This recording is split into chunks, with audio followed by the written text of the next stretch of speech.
Selamat pagi para subscribers yang berbahagia ya.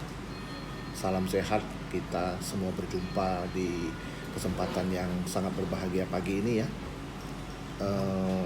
Di tengah pandemik kita masih sehat, itu adalah luar biasa ya. Itu adalah anugerah dari Tuhan, dari Allah SWT buat kita semua. Jadi saya agak terkejut bahwa yang pernah video yang link kami yang pernah kami yang saya sampaikan di kira-kira mungkin hampir 1 tahun yang lalu viral ya mengenai Omnibus Law.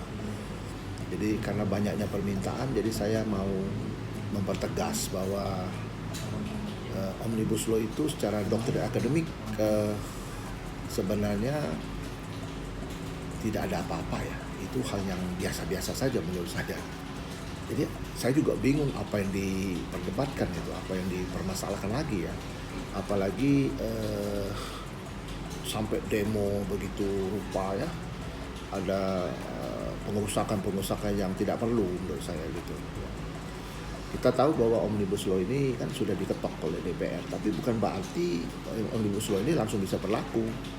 Ya kan, Omnibus Law ini ada waktu lagi ya, nanti ada turunannya tuh, ada PP-nya, ada apa, itu nanti diskusikan di stakeholder, dikumpulkan lagi, mana yang nggak sesuai gitu. Tapi pada prinsipnya doktrin akademiknya begini, Omnibus Law itu yang seperti saya ngomong dalam video itu adalah penyederhanaan sebenarnya. Jadi tidak menghilangkan substansi. Ini saya buat ilustrasi ya, gampangnya begini. Ya, ada sepeda yang sekarang lagi top itu ya, Brompton ya. Sepeda Brompton itu kalau mau dibawa, mau dipakai kan supaya nyaman kan harus di style yang baik gitu loh. Nah ini disederhanakan, dilipat gitu loh, dilipat supaya ngangkatnya enak seperti itu. Tapi kan ketika dibuka kan ya rodanya nggak hilang, sadelnya nggak hilang, stangnya nggak hilang, remnya nggak hilang, ya semua masih lengkap kok, rantai semua tuh tinggal pakai lagi gitu seperti itu. Jadi apa dipermasalahkan ya seperti itu. Nah, Omnibus Law itu dari abad ke-19 ya sudah ada itu ya, menyederhanakan itu.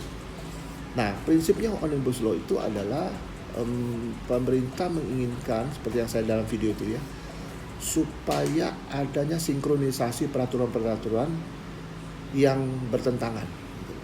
Nah kalau menjadi permasalahan apakah ini masih kurang dan apa yang disebut dengan protes ataupun ketidakpuasan apa segala, kan ada salurannya itu nanti. Kalau misalnya memang kita selaku stakeholder sebagai masyarakat umum ini ya kita punya hak untuk kita MK-kan aja nanti kalau misalnya memang dirasa untuk merugikan satu pihak ataupun masyarakat seperti itu. Tapi kita ingat ya, semuanya itu sudah ada aturannya gitu. Jadi di dalam alam demokrasi mengkritik pemerintah itu adalah hal yang mutlak menurut saya, karena itu adalah proses berdemokrasi ataupun bernegara yang sehat, ada check and balance-nya gitu ya. Ya demokrasi itu memang lahir dari suatu negara yang sehat gitu. Tapi demokrasi tidak berarti ya ugal-ugalan, jor-joran, kan ada aturan semuanya gitu. Kalau demokrasi itu diterjemahkan menjadi hak semau gue, ya akan terjadi anarkis gitu. Kalau anarkis kan udah beda lagi ceritanya seperti itu. Nah demokrasi adalah kesempatan bagi kita untuk menyampaikan aspirasi kita, dan tidak ada seorang pun yang berhak untuk menghalangi pikiran orang.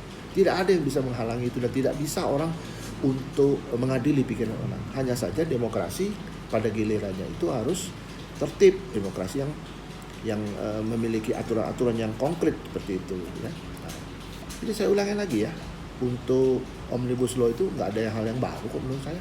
Itu bukan kodifikasi, bukan unifikasi, itu penyederhanaan itu. Disederhanakan gitu loh.